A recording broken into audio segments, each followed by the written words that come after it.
Hey everyone, welcome back to psych 26। आज के session में जो C U E T psychology जो यूजी का एग्ज़ाम है साइकोलॉजी का, उसका जो सिलेबस है ना, उससे क्वेश्चन जो हैं वो बनाए हुए हैं। अब ये जो क्वेश्चन है ये इजी टू मॉडरेट है।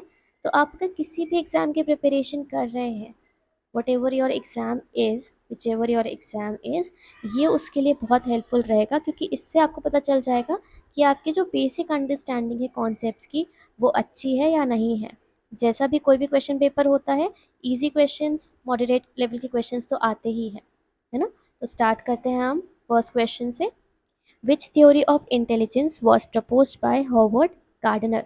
गार्डनर की कौन सी थ्योरी है, हमको ये पता है। ट्रायर्किक थ्योरी तो है नहीं, स्टर्नबर्ग की है ये। टू फैक्टर थ्योरी स्पीयरमैन की है। मल्टीपल इंटेलिजेंस थ्योरी जो है वो जो है ये गार्डनर की है। इन्होंने 8 टाइप्स ऑफ इंटेलिजेंस की बात करी है, पहले 7 टाइप्स की बताई थी, उसके बाद इन्होंने बाद में एक और ऐड कर लिया। लेटर ऑन कंट्रोवर्शियल ओपिनियन है, कुछ लोग कहते हैं 8 ही टाइप की इंटेलिजेंस है, कुछ अभी भी कहते हैं कि 9 तरीके की इंटेलिजेंस है। नेक्स्ट क्वेश्चन में आते हैं। Emotional intelligence refers to the ability to. Emotional intelligence का मतलब क्या होता है? मैथ्स की प्रॉब्लम सॉल्व करना होता है क्या? नहीं। क्या होता है, हम किसी की भावनाओं को समझ सके, दूसरों की भी, अदर्स की भी, और खुद की भी, सेल्फ की भी। ठीक है, that is only emotional intelligence. Question number 3 है, creativity is generally defined as the ability to produce. Creativity का क्या मतलब होता है? क्रिएटिविटी का मतलब होता है नई चीज़ें, ओरिजिनल आइडियाज़ देना, यूज़फुल आइडियाज़ देना। ठीक है, तो ये ओरिजिनल एंड यूज़फुल आइडिया सही आंसर हो जाएगा। इसके 4 फैक्टर्स होते हैं ना, 4 चीज़ें ज़रूरी होती हैं। फ्लुएंसी होनी चाहिए इसमें, फ्लेक्सिबिलिटी होनी चाहिए, ऐसे ही ओरिजिनलिटी होनी चाहिए। ठीक है, तो यहाँ पे यही इसका करेक्ट आंसर हो जाएगा। Then fourth question is, trait approach to personality focus on. दो तरीके के अप्रोचेस होती है, एक होती है ट्रेट अप्रोच और एक और होती है टाइप अप्रोच। यहाँ पे हमसे ट्रेट अप्रोच का फीचर पूछा गया है। लर्नड बिहेवियर होता है क्या ट्रेट अप्रोच? नहीं। अनकॉन्शियस की तो यहाँ पे बात आएगी ही नहीं।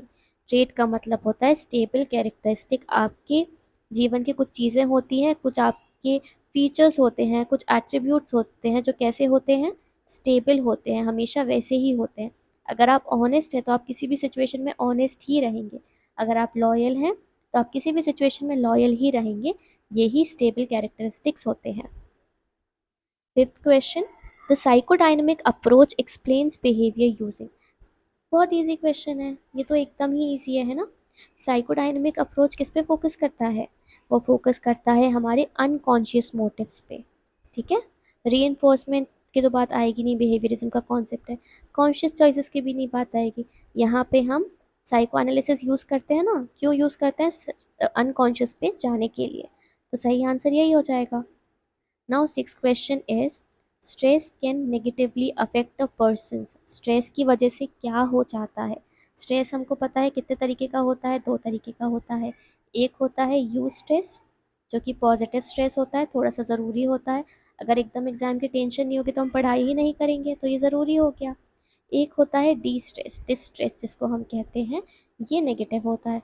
अब हमारी प्रॉब्लम सॉल्विंग एबिलिटी को भी अफेक्ट करेगा स्ट्रेस, एकेडमिक मोटिवेशन को भी अफेक्ट करेगा, कम्युनिकेशन स्टाइल को भी अफेक्ट करेगा। लेकिन सबसे ज़्यादा नेगेटिव इफेक्ट इसका किस में होता है? हमारी फिजिकल और मेंटल हेल्थ में। हमको मानसिक बीमारियां हो जाती हैं। ठीक है, इसके साथ फिजिकल डिजीज़ में जैसे हमारा क्या हो जाता है, हार्ट के कुछ इश्यूज़ हो जाते हैं, हमारा ब्रेन के भी कुछ इश्यूज़ हो जाते हैं। तो ये फिजिकल एंड मेंटल हेल्थ दोनों को बहुत नेगेटिवली कौन अफेक्ट करेगा? Stress. Seventh question, one effective stress management strategy. एक इफेक्टिव स्ट्रेस मैनेजमेंट स्ट्रैटेजी हमको बताना है।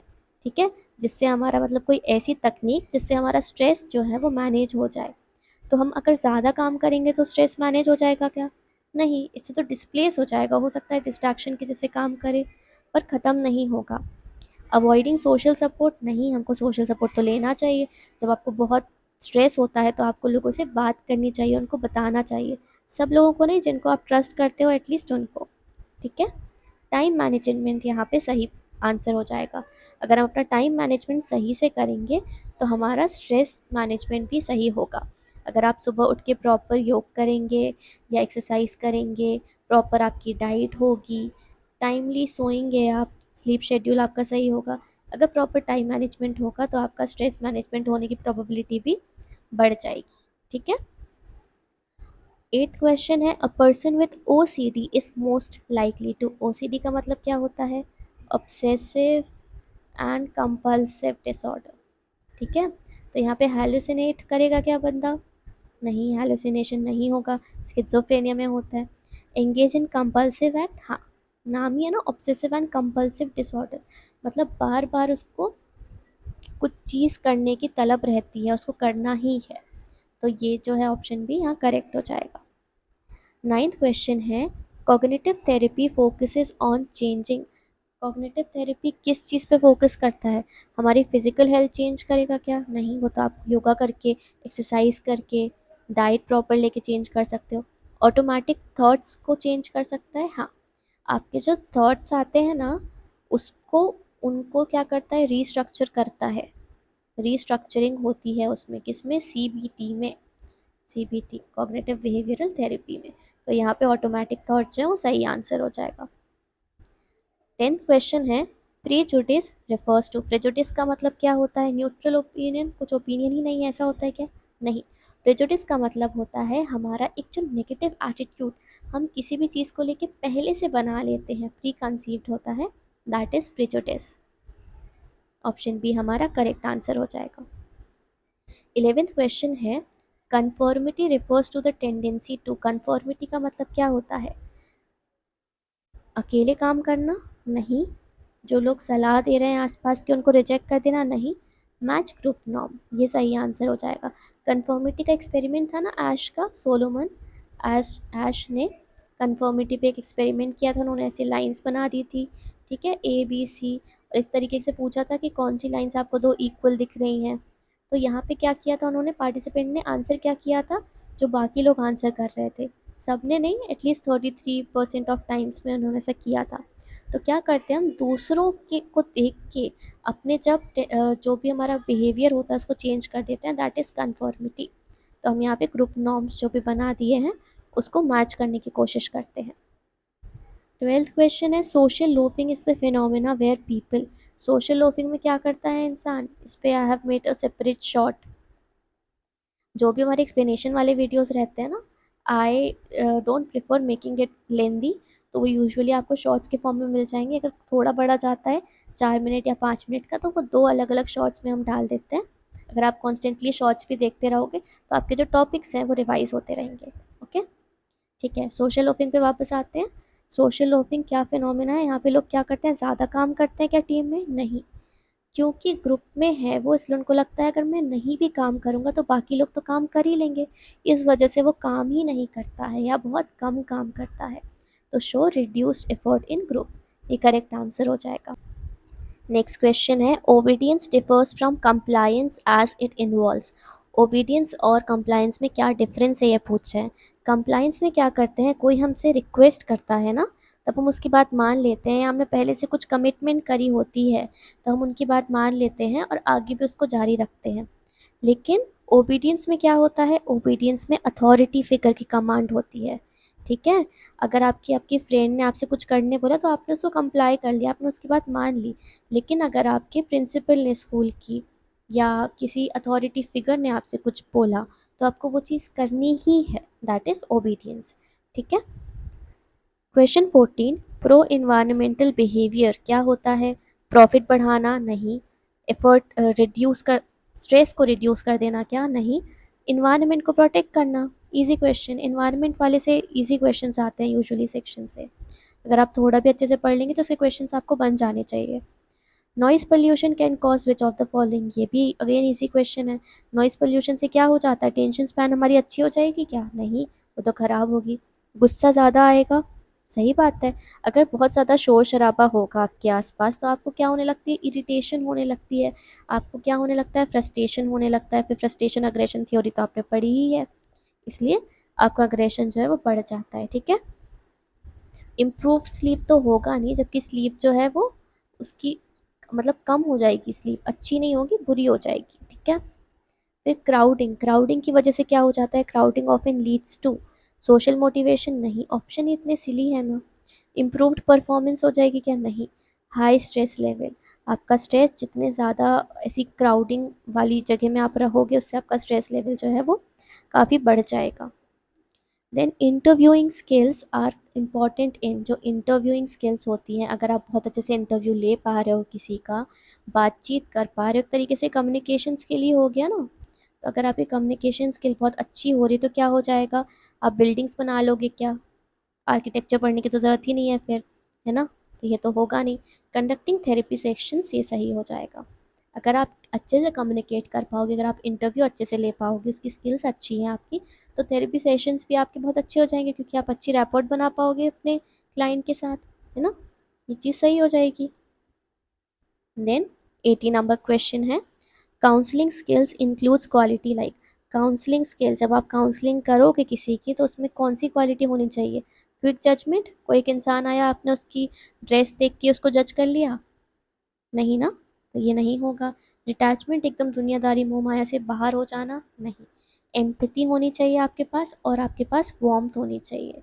ठीक है, तो this is important. Do let me know what is the difference between empathy and sympathy. Okay, एक इस पे भी हम शॉर्ट बना देंगे। एम्पैथी, सिंपैथी एंड एक और टर्म होता है एपैथी, इन तीनों में difference. Okay, then 19 number question है, testing skills are use to assess. जो टेस्टिंग स्किल है, यहाँ पे टेस्टिंग स्किल का मतलब है जो साइकोलॉजिकल टेस्ट की स्किल्स होती हैं। ठीक है, कोई भी टेस्ट नहीं। ये किस लिए होती है? इकोनॉमिक ट्रेंड्स को देखने के लिए? नहीं, साइकोलॉजिकल एट्रीब्यूट्स को एसेस करने के लिए। तो यहाँ पे ये करेक्ट आंसर हो जाएगा इसका। 20 नंबर क्वेश्चन है, communication skills help a counsellor to. अगर कोई अच्छे से बात कर पा रहा है तो वो क्या कर पाएगा? क्लाइंट का बिहेवियर कंट्रोल कर लेगा क्या? नहीं। इमोशनल सपोर्ट दे पाएगा? हाँ। वही अब बताया था ना, रैपिड बनाने के लिए काफ़ी अच्छा होता है। रैपिड बन जाएगी तो इमोशनल सपोर्ट भी, हर तरीके के सपोर्ट वो कर पाएंगे। फिजिकल इलनेस नहीं, मेंटल इलनेस के लिए, लेकिन वो उसमें भी कम्युनिकेशन स्किल अकेली हेल्प नहीं करता है, तो बाकी ऑप्शंस भी गलत हो जाएंगे। Which component of attitude relates to person's feeling. Attitude के 3 कॉम्पोनेंट होते हैं, A component, B component, C component. Again इसका भी शॉर्ट बना हुआ है। ठीक है, ए इज अफेक्टिव, तो अफेक्टिव जो होता है वही होता है फीलिंग कॉम्पोनेंट। ठीक है, affective is only the feeling component. Then question 22, the term social cognition. Social cognition का मतलब क्या होता है? भाषा सीखना? नहीं, उसके लिए तो डुओलिंगो होता है। दूसरों को इन्फ्लुएंस करना? नहीं। सोशल वर्ल्ड को समझना, हमारे समाज को, हमारे सामाजिक तौर तरीकों को, आसपास के लोगों को समझना, दैट इज सोशल कॉग्निशन। ठीक है, फिर इन ग्रुप फेवरेटिज्म। फेवरेटिज्म हो रहा है कहाँ? हो रहा है ग्रुप के अंदर ही हो रहा है। इसको मतलब क्या होता है? इन ग्रुप, तो यहाँ पे क्या हो जाएगा? प्रेफरिंग वंस ओन ग्रुप, अपने ही ग्रुप को प्रेफर करना। ठीक है, ऐसे ही एक आउट ग्रुप होता है, आउट ग्रुप फेवरेटिज्म, उसका मतलब दूसरे अपने ग्रुप से बाहर वाले लोगों को फेवर करना। क्वेश्चन नंबर 24 है, which is an example of compliance. Compliance अभी बताया था क्या होता है? अग्रीइंग टू अ रिक्वेस्ट, किसी ने कुछ रिक्वेस्ट किया उसमें अग्री कर देना। बहुत सारे अलग अलग टाइप्स का होता है कंप्लायंस, जैसे फुट इन द डोर, या तो फिर डोर इन द फेस, है ना? इस तरीके की बहुत सारे अलग अलग स्ट्रैटेजीज होती हैं। डोर इन द फेस में जैसे क्या हो जाता है कि एक बड़ी रिक्वेस्ट करी, लार्ज डिमांड करी उन्होंने, ठीक है, अब आपको नहीं करनी है वो चीज़, तो वो धीरे धीरे करके कम पे आते जाएंगे, और एट लास्ट आप कुछ ना कुछ देने के लिए उनको तैयार हो जाओगे। ठीक है, यही होता है कंप्लायंस, कि हम किसी भी रिक्वेस्ट के लिए अग्री कर रहे हैं, एकदम से नहीं करते, पर एक सीरीज होता है, उसके बाद हम अग्री कर ही जाते हैं। ठीक है, then schizophrenia is primarily characterised by. Schizophrenia में सबसे ज़्यादा क्या होता है? हैलुसिनेशन होता है, पॉजिटिव। जो स्किज़ोफ्रेनिया होता है ना, एक्चुअली चलिए अलग से बता देते हैं, दो तरीके के सिम्टम्स होते हैं। एक होते हैं पॉजिटिव सिम्टम्स इसमें, जैसे हैलुसिनेशन, डिल्यूजन, और एक होता है नेगेटिव सिम्टम्स। यहाँ पे क्या बता रहे हैं कि क्या होता है उसमें? हाई एंजाइटी होती है क्या? नहीं। डिस्टर्प्टेड थिंकिंग हो जाती है, हाँ जी, जो थिंकिंग होती है वो पूरी तरीके से डिस्टर्ब हो जाती है। रिपीटेड रिचुअल्स तो होगा नहीं, वो ओसीडी में होता है। ठीक है, तो यहाँ पे डिस्टर्प्टेड थिंकिंग जो है वो सही आंसर हो जाएगा। Then which therapy uses reinforcement principles to modify behavior। reinforcement की बात कर रहे हैं, reinforcement किसका पार्ट है? behaviorism का। ठीक है, तो यहाँ पे कौन सी थेरेपी हो जाएगी? बिहेवियर थेरेपी हो जाएगी। ऑप्शन सी हमारा करेक्ट आंसर हो गया। Now which skill help psychologist understand non verbal cue, बिना बोले जब साइकोलॉजिस्ट समझ जाए उस चीज़ को, क्या मतलब कैसे समझ जाता है, इंटरव्यू करके, लेकिन वो तो बोल ही नहीं रहा है, कम्युनिकेट करके बोल नहीं रहा है, ऑब्जर्व करके। ठीक है, आपके पास क्लाइंट आया, वो बात करने के पहले उसके पैर शिवर कर रहे हैं, उसके हाथ जो है उसमें पसीना आ रहा है, ठीक है, उसका जो फेस पे अगर आपको देखोगे तो आपको दिख रहा है कि बहुत एक्सप्रेशन चेंज हो रहा है। तो ये सारे क्या नॉन वर्बल क्यू है, जो कि आप ऑब्जर्वेशन के थ्रू एज अ साइकोलॉजिस्ट समझ के उसको हेल्प कर सकते हैं। ठीक है, नाउ प्रोजेक्टिव टेक्निक क्यों यूज़ होती हैं, मतलब क्या एसेस करने के लिए, पर्सनालिटी। एग्जाम्पल प्रोजेक्टिव टेक्निक के कौन से हैं, टीएटी, थीमेटिक ए परसेप्शन टेस्ट, रॉशाच। ठीक है, ये सारे के सारे प्रोजेक्टिव टेस्ट हैं। सेल्फ एफिकेसी का मतलब क्या होता है, सेल्फ रिस्पेक्ट होती है क्या, नहीं। आपको अपनी कैपेबिलिटी पे, अपनी अपनी आपको क्या आता है क्या नहीं आता है, आप कितना अच्छा कर सकते हो कुछ चीज़, कितना नहीं कर सकते हो, दैट इज़ सेल्फ एफिकेसी। आपका बिलीफ जो है खुद की कैपेबिलिटीज़ पे, that is your self efficacy. Cultural factors can influence, cultural factors क्या इन्फ्लुएंस करेंगे, किसी के जीन्स को इन्फ्लुएंस कर सकते हैं क्या, डीएनए थोड़ी चेंज कर देंगे, नहीं ना। इंटेलिजेंस के टेस्ट स्कोर, हाँ, इसको कल्चरल फैक्टर्स इन्फ्लुएंस कर सकते हैं। एक बच्चे को बचपन से ही कुछ नहीं सिखाया, कुछ नहीं पढ़ाया लिखाया, ठीक है, उसको बिल्कुल ही कुछ नहीं आता है, और एक और जो बच्चा है उसको अच्छे से सब कुछ बताया गया, तो उनके इंटेलिजेंस टेस्ट स्कोर में ये डिफरेंस आ जाएगा। कहाँ से आएगा, कल्चर के through. Physical development, brain size में तो कुछ फ़र्क पड़ेगा नहीं। फिजिकल डेवलपमेंट भी एक तरीके से हमारा कल्चर कर सकता है इन्फ्लुएंस, पर यहाँ पे ज़्यादातर अप्रोप्रिएट आंसर जो है वो इंटेलिजेंस टेस्ट स्कोर ही होगा। ठीक है, then positive health is promoted through, positive health को आप कैसे प्रमोट करोगे, इमोशंस को अवॉइड कर दोगे, डर लग रहा है तो उसको डर को महसूस करना बंद कर दोगे, गुस्सा आ रहा है तो गुस्से को दबा लोगे, अवॉइड कर दोगे, नहीं। ये चीज़ जो होती है बाद में बड़े होके आती है। ठीक है, स्प्रिंग के जैसे होते हैं इमोशंस हमारे, हम जितना उनको नीचे करेंगे बाद में थोड़े टाइम बाद उतना ऊपर आते हैं वो। तो ऐसे तो बिल्कुल भी पॉजिटिव हेल्थ होगी नहीं। क्या कैसे प्रमोट करेंगे हम, हेल्दी लाइफस्टाइल हैबिट डेवलप करके। सही आंसर हो गया ये। ठीक है, social withdrawal, high pressure task से भी हम नहीं कर सकते हैं। फिर dissociative disorders involve, dissociative disorder जैसे डीआईडी होता है ना, डिसोसिएटिव आइडेंटिटी डिसऑर्डर, जिसको हम पहले क्या बोलते थे, मल्टीपल पर्सनालिटी डिसऑर्डर। ये कह रहे हैं कि इसमें क्या होता है, मूड स्विंग्स होंगे क्या, नहीं। यहाँ पे ना हमारी पूरी मेमोरी और आइडेंटिटी डिस्ट्रप्शन हो जाता है, डिसोसिएशन हो जाता है। मतलब आप एक बार अभी, आपको लास्ट याद है कि आप अपने घर पे बैठे हुए हो, देन नेक्स्ट आपको याद आ रहा है कि आप किसी बस में सफ़र करके कहीं और ही जा रहे हो। ठीक है, ऐसी चीज़ें हो जाती हैं इस डिसऑर्डर में, that is memory and identity disruption. आपको याद भी नहीं होता आप यहाँ कहाँ से आ गए हैं। ठीक है, फिर self report measure are commonly used to assess, self report measure हम क्यों यूज़ करते हैं, यूजुअली हम पर्सनालिटी ट्रेट जानने के लिए मेजर करते हैं। ठीक है, फिर विच of the following is not the life skill, decision making है क्या लाइफ स्किल, हाँ। कम्युनिकेशन भी लाइफ स्किल है, एम्पैथी भी लाइफ स्किल है, कौन सी नहीं है, स्लीपिंग कोई लाइफ स्किल थोड़ी है, वो तो नेचुरली आ जाती है, आप सीखते थोड़ी हो सोना, बचपन से वो तो सीख के ही आते हो, वो तो इन्नेट होता है ना, जैसे हंगर होती है, थर्स्ट होती है, वैसे ये कोई लाइफ स्किल नहीं है। हाँ, बड़े होके एक बन जाती है स्किल, जब आप अपनी नींद जो है पूरी डिस्टर्ब कर देते हो, और फिर जब दोबारा आप सिंक करने की कोशिश करते हो ना, तो वो सिंक नहीं होती है, तब वो बहुत एक प्रॉब्लमेटिक हो जाती है, बट लाइफ स्किल नहीं है ये कभी भी। ठीक है, then which group type is formed for achieving specific goal, आपको कुछ पर्टिकुलर स्पेसिफिक गोल अचीव करना है, ठीक है, उसके लिए आपका एक जो एक ग्रुप बना है उसको क्या बोलेंगे, उसको बोलेंगे टास्क ग्रुप। एक पर्टिकुलर, क्योंकि टास्क करने के लिए ग्रुप बना है इसलिए बोलेंगे इसको task group. Then which of the following is a feature of effective communication, effective communication में क्या होगा कि हम बार बार कुछ चीज़ बोल रहे हो और आप डिस्टर्ब कर रहे हो, आप इंटरप्ट कर रहे हो, उससे हमारा कम्युनिकेशन अच्छा होगा क्या, नहीं। Active listening, as a counsellor, as a therapist आपको सिखाया जाता है कि you should be an active listener, आपको पैसिव लिसनर नहीं बनना है, आपको अच्छे से गहराई में जाके सुनना है उनकी बातें।